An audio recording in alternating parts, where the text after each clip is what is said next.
Good morning guys. Ito pala yung bago nating CCTV, si Tapu.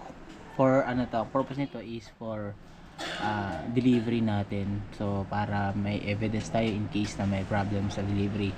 So ito yung gagamitin natin. So pag open ng box, makita nyo si camera, charger, then meron na rin tong 64 gig na storage memory. So yun. First, ang gagawin natin is syempre isasasak natin yung charger para ma-open natin si CCTV. So yan, ipa-plug natin yung power adapter to sa unit. So may processing yan ng ng initializing ng camera. So makita nyo nag-red siya. So wait na lang natin mag initialize.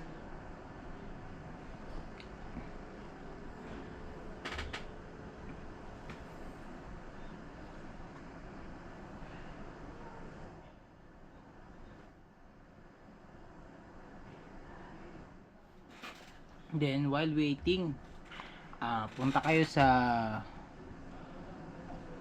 open nyo yung cellphone nyo, punta kayo sa Play Store. So yan, then hanapin nyo si Tapu. So yan, ang pangalan niya dito is TP-Link Tapu. So yan, focus natin. Ito TP-Link Tapu, yan. So dito kasi sa akin is na-installed ko na. So ngayon once na sinearch nyo yan, makikita kayong may installed option. So install nyo lang yan. Then balik tayo do sa CCTV camera. So dito kasi nagbi-blinking red and green na siya. So once na first time nyong i-open si Tapu, naka-stable lang yan as red. So ang gagawin nyo lang dyan is need nyong i-reset yung unit. Para ma-reset yon, i-up nyo lang tong camera pag ganyan. So may makikita kayo dito na SSD slot. So makita nyo, and then may reset button. So ang kailangan nyo lang gawin dyan is i-reset nyo yung unit. So once na magre-reset yan, magsasalita yan, mag-notify na the camera is already reset. So yun, need natin kasing i-pair itong CCTV.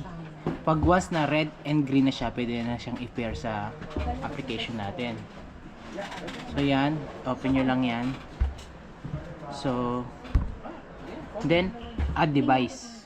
Dito sa application, mayroon ditong all device. So pupunta lang kayo dito, add device. So ano ba yung unit ng Tapu natin?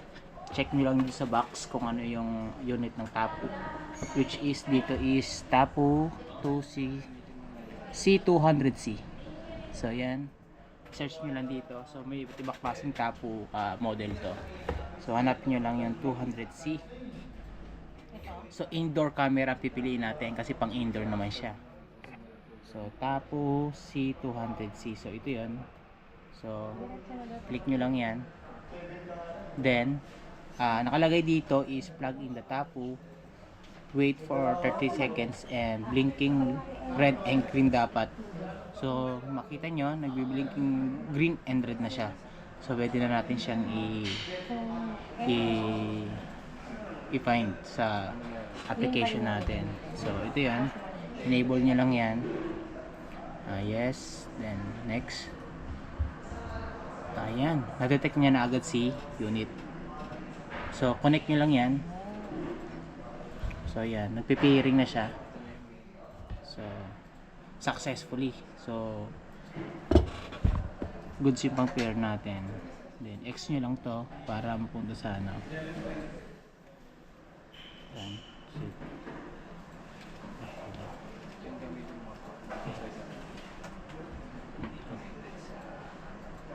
Ulitin natin ulit. Exit.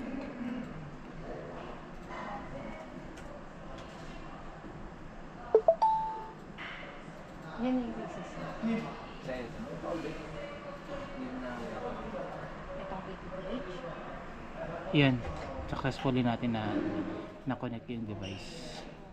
So kailangan muna nating i-connect sa wifi si Tafu, yung mismong ano natin, yung mismong camera natin, kasi in case na need nyo siyang i-view sa bahay nyo or dito sa head office, pwede siyang i-view. So i-connect na, halimbawa ito yung available na wifi natin. So ang passport dito kasi sa office, so isi-save nyo na yung password, ilalagay nyo yung password. Pero sa store, dapat alam niyo yung password ng wifi niyo. So yan, send in the next. So save nyo lang, mag-notify yan ng save sa sa Google. So guys, kailangan Gmail. So yan, nakakonect na yung yung ating device sa wifi natin. Wi-Fi connected.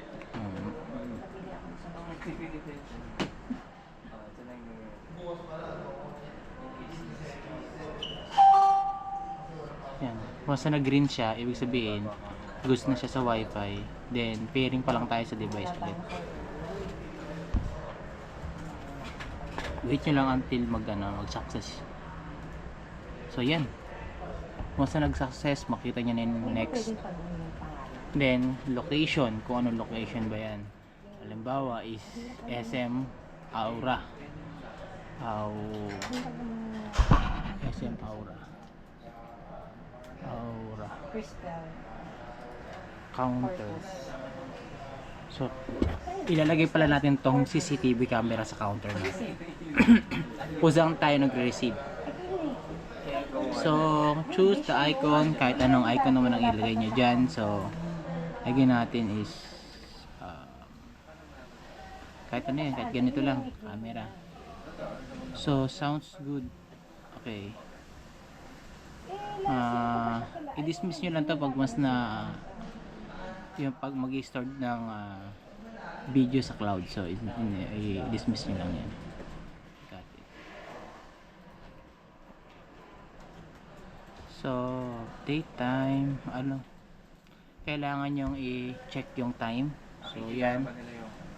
So ano bang time natin ngayon? 9:20, ano ba ito? Firmware update. Sabi ko nga, i-direction nila sa akin. Ano nangyari?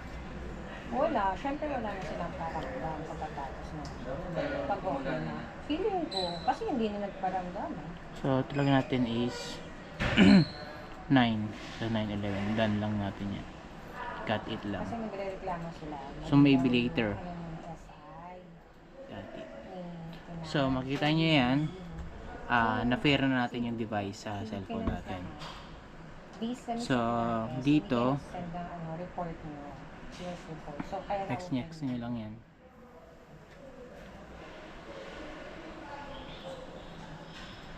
So marami. Makita nyo, yan. May sounds din siya. Pwede niyang i-view sa mga nangungulit dito sa opisina. So pero kailangan itutok natin yung camera sa baba, sa may pinakandulo ng counter. Makikita nyo dito merong pang control ng camera kung saan siya ipo-focus. So dito may arrow down, may arrow down, arrow up. So kailangan nating i-down kasi kailangan nasa baba yung view niyan. So dapat nakaganyan. So ayan, kailangan natin dito. So ayan, kung saan nakatutok yung camera, dun kayo pwedeng mag-receive ng item.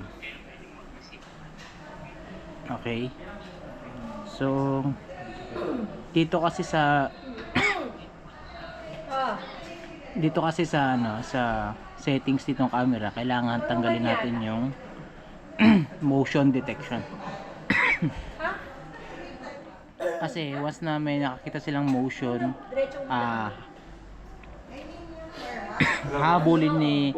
habulin ng camera kung sino yung naglalakad or something. So kailangan nating i-off yung unit. Okay, boss. Dito. Salamat. Punta lang kayo dito sa, sorry, hindi Sige, natin sige, boss. nakita. Salamat. So punta lang kayo dito sa taas, sa pinakang upper right. So yan, itong sa right, ito. And then punta kayo dito sa detection. And then punta kayo dito sa person detection. Kasi magna-notif yun eh. So i-off nyo na lang, i-off nyo na lang. Yan. And then dito sa motion detection,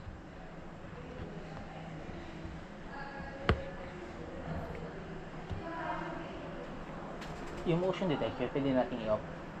Motion detection i-off na lang natin, no? Off. Off talaga yun. Tutok lang. So yan, i-off natin. Kasi para hindi umikot yung camera natin kung saan nakakakita ng view. So yan, kung ano yung gaano kalaki yung kung saan nakatutok yung mismong sagad ng camera, dapat doon lang kayo magre-receive ng item. So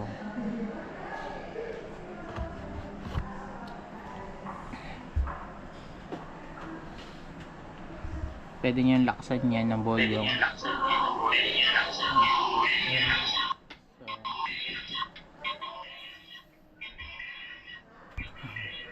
So yan.